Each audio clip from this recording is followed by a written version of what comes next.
Bienvenue à tous dans ce retour gagnant.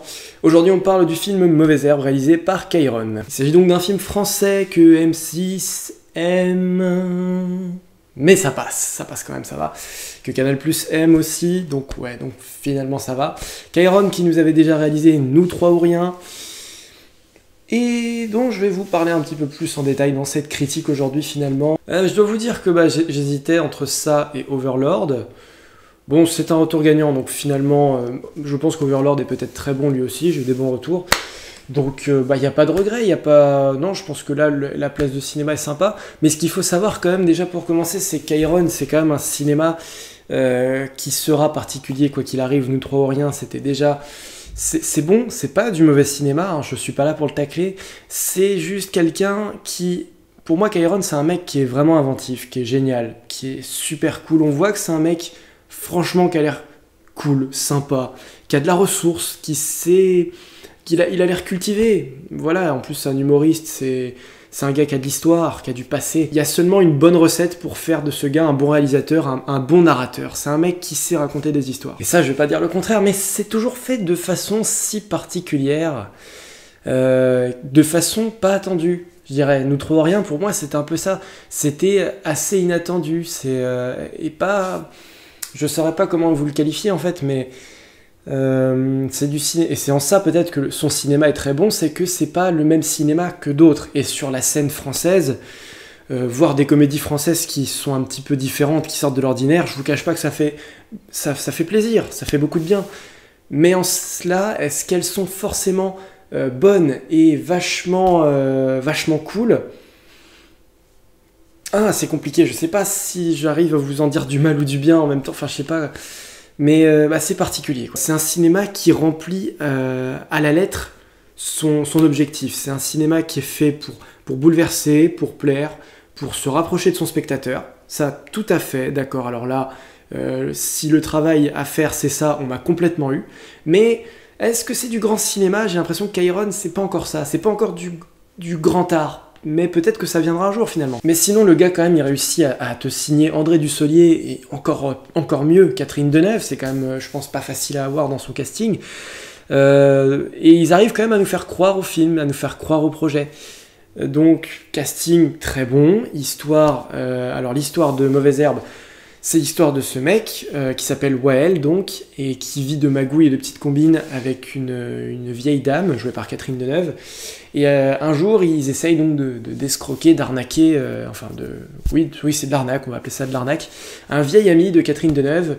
Et pour pas les balancer aux flics, parce qu'il a découvert leur combine, il propose à Wael de devenir éducateur pour un groupe d'enfants exclus de la scolarité, un petit peu difficile, des enfants à problème, mais qui souffrent aussi justement de leur environnement. Mais on remarque tout de suite évidemment qu'on ne sort pas de la sphère sociale qui nous était déjà présentée dans son premier film.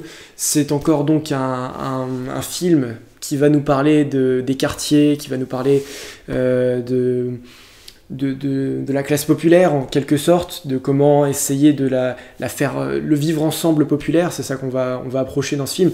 Et c'est là que Kairon reste un petit peu dans son délire. Alors je dirais pas que c'est une zone de confort, pas du tout, parce que il pousse peut-être plus loin que dans Nous trois ou rien, et ça c'est bien, par rapport justement à tous ces messages, tous ces gens qui se sentent seuls, qui se sentent un petit peu persécutés peut-être par le système, que ce soit le système scolaire, le système de la société, du quartier. Donc oui, Kairon en gros se porte un petit peu en éducateur, en personne qui a connu toutes ces souffrances, qui a déjà affronté tous ces problèmes de la vie, et certainement de façon peut-être encore un niveau au-dessus par rapport à ces jeunes. Et ça apporte quelque chose de maîtrisé, et Kairon est complètement à sa place dans le film, ainsi que tous les personnages, même les adolescents du film, ont des rôles tous bien développés, tous intéressants, ils savent comment se servir de leurs personnages, chacun a ses particularités. Il y a du jeu divers, il y a tout un tas de choses. Ce qui pêche, c'est que je comprends pas comment un mec comme Kairon, des fois, dans son humour, parce qu'il est avant tout humoriste, humoriste nouvelle génération, avec les nouveaux supports, les nouveaux médias. C'est un gars qui a fait un petit peu sur YouTube, qui a fait un peu de stand-up, etc.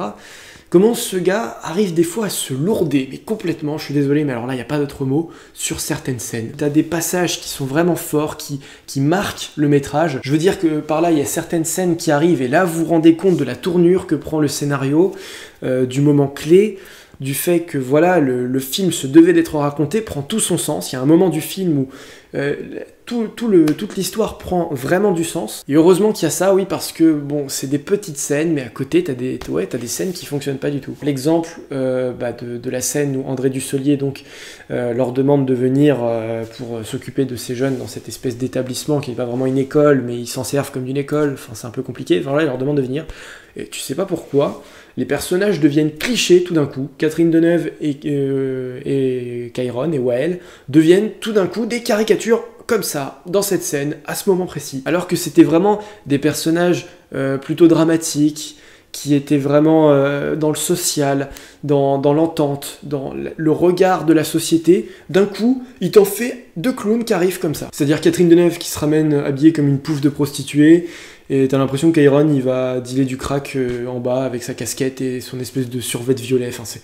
Pourquoi ? Et le pire dans tout ça, c'est que le film, des fois, choisit d'assumer ses partis pris un peu étranges. Et là, tu comprends donc pourquoi on a voulu faire cette scène un petit peu grosse, un petit peu qui prend de la place. Et sur cette scène-là, il y en a une autre qui vient derrière, c'est pareil. Tu te dis, pourquoi vous avez voulu faire ça ? Ça n'a absolument rien apporté, ça n'a rien expliqué, ça n'a pas été drôle.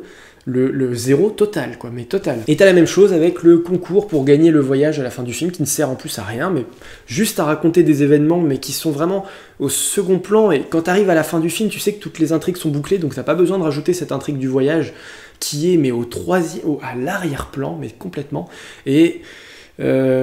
cette scène donc où Catherine Deneuve et Kairon doivent danser parce que c'est un concours de personnes âgées qui font de la danse, une valse, et tu vois Kairon maquillé en vieux, voilà, parce qu'il faut absolument qu'il soit vieux, et ils arrivent à gagner le concours, mais Kairon te fait à un moment une breakdance, il te fait des acrobaties et tout, et tu sais très bien que c'est plus Kairon à l'écran, que c'est un danseur qu'ils ont pris à côté pour jouer cette scène, et tu sais pas où ça va, tu sais pas où ça mène, tu sais pas ce que ça a apporté. On a l'impression que là, Kairon s'est dit, oulala, attends, faut pas que je fasse un film trop triste, parce que le film l'est, vraiment.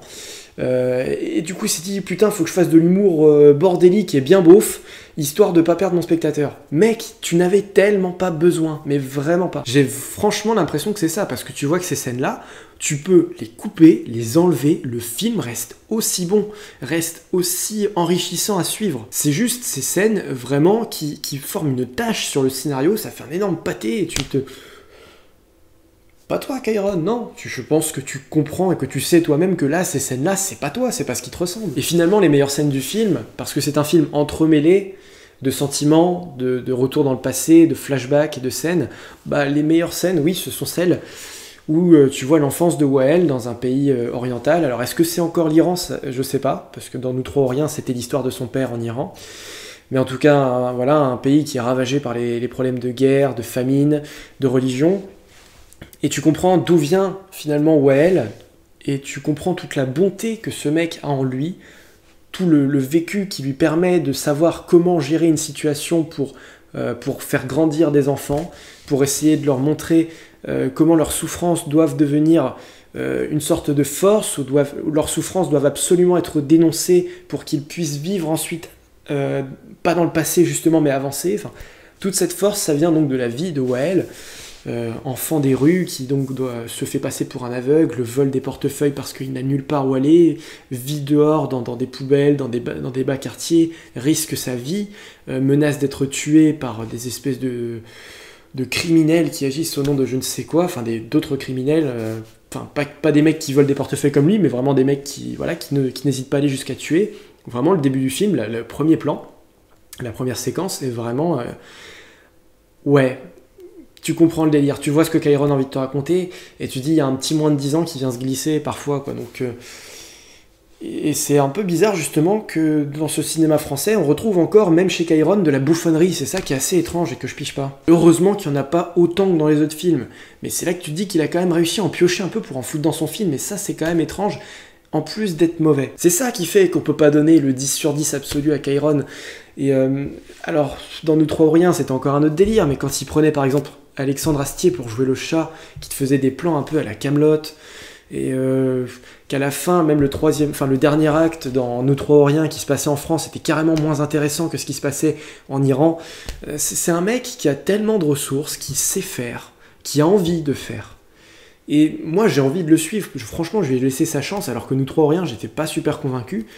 Bien que voilà, je ressors exactement c'est le même dossier pour moi que ce film. C'est, t'as fait un truc, c'est sympa, c'est intéressant, je vois où tu veux en venir, mais t'es pas allé jusqu'au bout.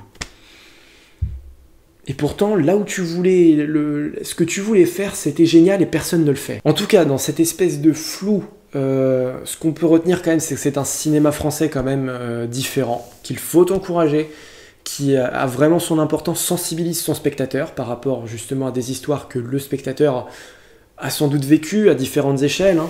C'est aussi un film à message, ça c'est sans doute la première des choses qu'il faut retenir sur ce film, au-delà de sa forme et de son histoire je pense, et de tout ce qu'on peut y trouver, c'est ce qui s'en dégage, c'est l'atmosphère du film qui est à primer sur tout le reste. C'est surtout là je pense que l'excellence de Chiron n'est plus à prouver, c'est que franchement ce mec arrive à te sensibiliser, et arrive, ne serait-ce que par un regard, une action, il arrive à être lui-même, et à transmettre ça à ses personnages et même aux autres acteurs. Il arrive à faire en sorte que tout ce qu'il représente, tout ce que ce mec dégage, soit apporté dans tout son film. Mais sinon quand même, bon, bien que le film soit sorti il y a un petit moment maintenant, quand même, retenez aussi que c'est un film quand même qui parle de violence sexuelle, de violence faite aux enfants.